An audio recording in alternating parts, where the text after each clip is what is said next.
थंडीच्या दिवसांमध्ये आपल्याला काहीतरी मसालेदार चटपटीत खावेसे वाटते. तर आज आपण ताज्या मेथीपासून अशीच मसालेदार खमंग अशा पुऱ्या कशा करायच्या ते आज आपण बघणार आहोत. नमस्कार, मनीषा टेस्टी रेसिपीमध्ये तुमचे सर्वांचे मनापासून खूप खूप स्वागत. मेथीच्या भाजीच्या मसालेदार पुऱ्या करण्यासाठी इथं मी गव्हाच्या पिठाचा वापर न करता कळण्याच्या पिठाचा वापर करून मस्त कुरकुरीत अशा पुऱ्या कशा करायच्या ते मी सविस्तर तुमच्या सोबत शेअर केलेले आहे. तुम्ही या पुऱ्या मुलांच्या टिफिन मध्ये देऊ शकता, प्रवासात घेऊन जाऊ शकता किंवा नाश्त्यासाठी तुम्ही या पुऱ्या करू शकता. 2 ते 3 दिवस आरामात टिकतात, अजिबात खराब होत नाही. तेव्हा रेसिपी खूप सोपी आहे.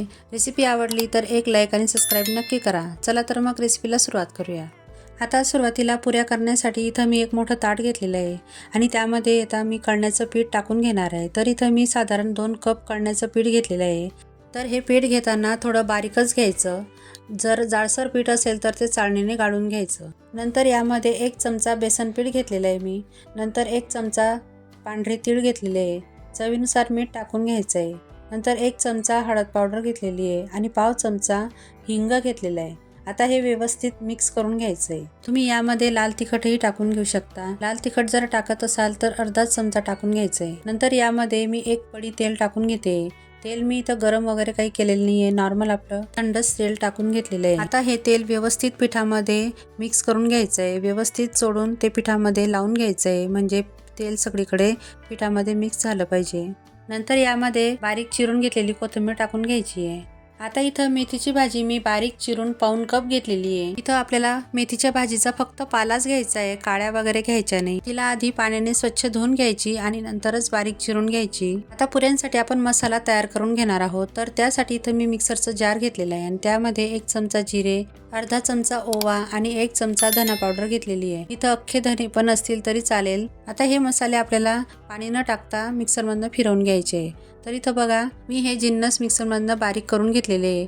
आता त्यामध्ये 5 ते 6 लसणाच्या पाकळ्या, 2 हिरव्या मिरच्या, इथं मिरच्या तुम्ही आवडीप्रमाणे कमी जास्त करू शकता. नंतर 1 इंच आल्याचा तुकडा घेतलेला आहे. आता हे आपल्याला वाटण करून घ्यायचं आहे. तर इथं मी थोडंसं पाणी टाकून हे वाटण करून घेतलेलं आहे. आता आपण जे वाटण तयार करून घेतलेलं होतं ते पिठामध्ये मिक्स करून घ्यायचं. तर इथं मी साधारण 2-3 चमचे ते मिश्रण टाकून घेतलेलं आहे आणि व्यवस्थित आता हे पिठामध्ये मिक्स करून घ्यायचं आहे, म्हणजे हा मसाला सगळीकडे लागला पाहिजे. तुम्ही यामध्ये अजून तुम्हाला जे आवडतील ते मसाले ॲड करू शकता, पण जास्त तिखटही करायचं नाही, कारण लहान मुलंही खात असतात, त्यामुळे कमीच तिखट घ्या. आता मसाले व्यवस्थित मिक्स झालेले पिठामध्ये आणि आता आपण ते पीठ मळून घेणार आहोत. तर असं थोडं थोडं पाणी टाकत ही कणिक व्यवस्थित मळून घ्यायची आहे. आपल्याला जास्त सैलसर हे पीठ मळायचं नाही किंवा जास्त कडकही मळायचं नाही. तर असं सॉफ्ट असा डो आपल्याला तयार करून घ्यायचा आहे, कारण कळण्याचं पीठ असतं ते थोडंसं फुलतं. तुम्ही कळण्याच्या पिठाऐवजी बाजरीचं पीठही घेऊ शकता किंवा गव्हाचं पीठही घेऊ शकता. मी इथं कळण्याचं पीठ घेते. आमच्या खानदेशामध्ये फक्त कळण्याच्या पुऱ्याही खूप केल्या जातात, भरतासोबत किंवा भाजीसोबतही त्या खाल्ल्या जातात. तर आता बघा, पीठ मळून झालेलं आहे आणि अशा पद्धतीचं आपल्याला कणिक हवी. आता आपण याच्या लगेचच पुऱ्या करायला घेणार आहोत. तर इथं मी 1 गोळा घेतलेला आहे. अगदी थोडासाच गोळा घ्यायचा, लिंबाच्या आकारा एवढाच घ्यायचा आणि त्याला थोडंसं तेल लावून घ्यायचं आणि त्याला असं व्यवस्थित गोल गोल करून घ्यायचं आहे. आता इथं पुरी लाटण्यासाठी मी 2 प्लास्टिकचे कागद घेतलेले आहेत. दोन्ही साईडने आपल्याला ते ठेवून घ्यायचे आहेत. गोळ्याच्या खालच्या बाजूने आणि वरच्या बाजूने ठेवून घ्यायचे, कारण आपण इथं कळण्याचं पीठ घेतलेलं आहे आणि ते थोडंसं चिकट असतं, त्यामुळे ते पोळपाटाला लाटताना चिकटतं.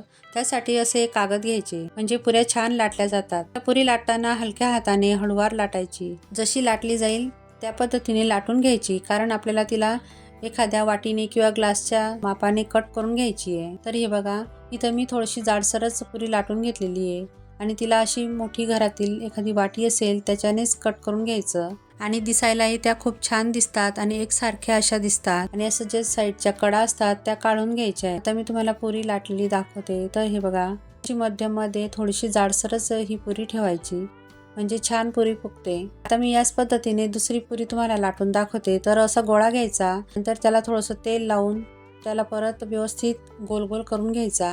नंतर कागदावर ठेवून वरतून 1 कागद ठेवून घ्यायचा आणि पुरी व्यवस्थित हळूवारपणे लाटून घ्यायची आहे. आता इथं कळण्याचं पीठ घेतलेलं आहे. तर काहींना कळण्याचं पीठ माहीत नसेल तर सांगते. तर ज्वारी आणि उडीद किंवा उडदाची डाळ घ्यायची, त्यांना मिक्स करून ते दळून आणायचं आणि मग त्याच्या भाकरी करायच्या.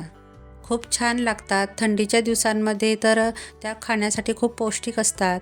आता बघा आपल्या पुऱ्या लाटून झालेल्या आहेत. तर इथं पुऱ्या लाटताना फक्त 2-3च पुऱ्या लाटायच्या, जास्त पुऱ्या लाटून घ्यायच्या नाही. आता पुऱ्या लाटलेल्या आहे मी 2-3 आणि त्यांना तळण्यासाठी इथं कढईमध्ये तेल गरम करायला ठेवलेलं होतं. तेल व्यवस्थित कळकळीत गरम करायचं, जास्तही धुवाधार करायचं नाही, तर मध्यममध्ये तेल गरम करून घ्यायचं आहे.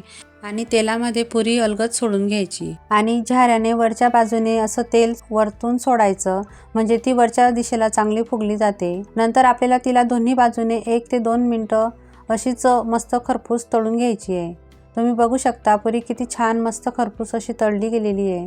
ह्याच पद्धतीने राहिलेल्या पुऱ्यासुद्धा मी अशाच तळून घेणार आहे. छान मस्त अशा टम्म फुगून पुऱ्या तयार होतात. तुम्हाला जर जास्त कुरकुरीत क्रिस्पी अशी पुरी हवी असेल तर पुरी लाटताना थोडी पातळ लाटून घ्यायची, म्हणजे त्या चपट्या होतात आणि मस्त कुरकुरीत क्रिस्पी तयार होतात. तर आता इथं बघू शकता आपल्या पुऱ्या सगळ्या मस्त व्यवस्थित टम्म फुगून तयार होत आहेत. ह्या पुऱ्या तुम्ही प्रवासात घेऊन जाऊ शकता. 2 ते 3 दिवस त्या आरामात टिकतात. ह्या पुऱ्या करून ठेवल्या तर नाश्त्यासाठीही तुम्ही त्या खाऊ शकता.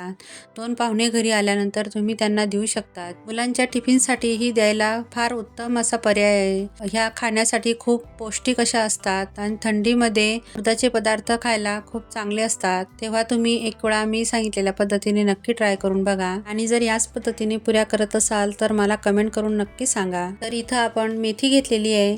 तुम्ही इथं मेथीऐवजी पालक, मुळा, गाजर घेऊन सुद्धा तुम्ही सारख्याच पद्धतीने ह्या पुऱ्या करू शकता. तर आता बघा सगळ्याच पुऱ्या आपल्या मस्त अशा टम्म फुगलेल्या आहेत आणि आता मी त्यांना एका प्लेटमध्ये सर्व करून घेते. तर हे बघा मी एका प्लेटमध्ये सर्व करून घेतलेले आहे. एकदम मस्त अशा क्रिस्पी आपल्या ह्या पुऱ्या तयार झालेल्या आहेत. तर मी तुम्हाला दाखवते, एकदम वरतून अशा मस्त क्रिस्पी आहेत आणि आतून मी तुम्हाला आता एक पुरी तोडून दाखवते. तर इथं बघू शकता किती छान अशा मस्त फुगलेल्या आहेत आणि अजिबात तेलकट वगैरे झालेले नाही आहेत. तर तुम्ही ह्या पुऱ्या केचप सोबत किंवा भाजीसोबत खाऊ शकता. तर आपल्या खमंग, खुसखुशीत, कुरकुरीत मस्त अशा मेथीच्या मसाला पुरी तयार झालेली आहे. तुम्ही एक वेळा माझ्या पद्धतीने नक्की ट्राय करा आणि माझी रेसिपी तुम्हाला कशी वाटली ते मला कमेंट करून नक्की सांगा आणि लाईक करा, शेअर करा आणि सबस्क्राईबही नक्की करा आणि तुमच्या मित्रमैत्रिणींसोबत जास्तीत जास्त शेअर करा. तर मग पुन्हा भेटूया अशाच एक नवीन रेसिपीसोबत. तोपर्यंत मस्त खा आणि स्वस्त राहा.